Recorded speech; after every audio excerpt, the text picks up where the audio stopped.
Shalom! Nanasad ko guys! May to sa tanan.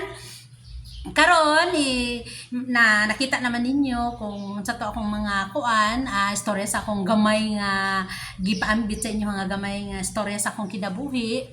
Kada adlaw atangi ko ninyo mag-upload ko og videos para ipakita nako sa inyo ha, o istorya nako sa inyo ha, share nako sa inyo ha guys nga sa gamay pa ko, edad ko og 16 anyos, asa ko nagtrabaho, kinsa akong mga amo, and then unsay napalit na ako first ako ang sweldo o hangtod nga nagbinyo ko diri sa Davao guys. Ako share sa inyo ha, nagnegosyo ko, share na ako sa inyo ha sa ang tip para sa pagnegosyo nga kitang tanan nangandoy man gyud guys nga magnegosyo unsaon pagpalambo o unsaon pagsacrifice nga atong negosyo mulambo gyud. Dili dayon ta magdahom guys nga kana ganing negosyo nato karon nan mudato dayon ta, dili ingon ana dapat atong mindset guys. Ang atong mindset nga mo focus lang gyud ta sa atong negosyo, and then magampo ta Ginoo nga ang atong negosyo, ang atong mga paninda iyahang panalanginan, iyahang padadanta niya og daghan nga customer kay guys.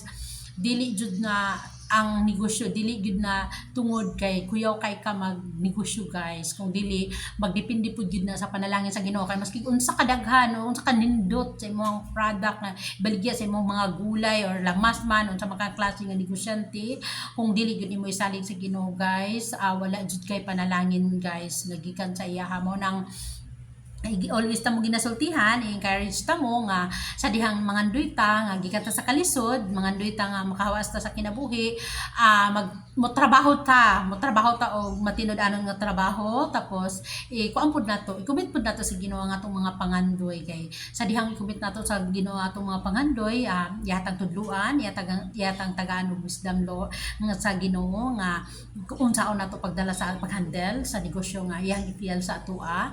So kana guys, akong ikuan sa inyo ha, akong i-share sa inyo ha mo nang atang-atang mo kada adlaw mag-upload ko og videos at least duha or tulo, tungod kay busy man pud ko guys. Akong gabi nagatrabaho ko dito sa ako ang pwesto sa bangkiruhan, tapos nagadalikyat lang ko diri nga mag-video nga nagabuhat pud ko sa akong content kay akong i-try ni kay gawas nga gusto ko makashare sa akong kinabuhi, basig kinsay ganahan nga ganahan lang pud maminaw mag kuan sa ako magsubaybay sa ako kamo ang pasalamatan nga kini akong kinabuhi guys. Inato ra gyud ni, dili gyud ni ingon nga pagbunggahan nga kinabuhi, pero at least sa dihang manginabuhi ta na magkuanta ka nang mag-focus ta sa atong panginabuhi guys, nga magmalipayon ta, mag-enjoy ta sa atong adlaw-adlaw nga negosyo para hindi pod matagbo atong mga panginahanglanon guys. Panginahanglanon nato sa atong anak, financial nato ang panimalay,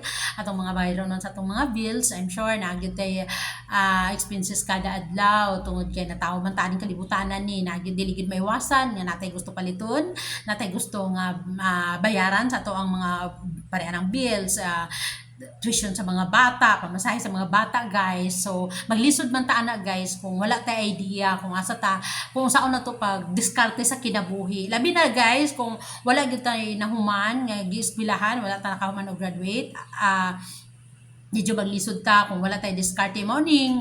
Ako i-share sa inyo ha guys nga tungod sa diskarte dili di ay babag ang kuan kalisod sa atong kinabuhi kung manginabuhi lang gyud ta, mo diskarte lang gyud ta og minaayo.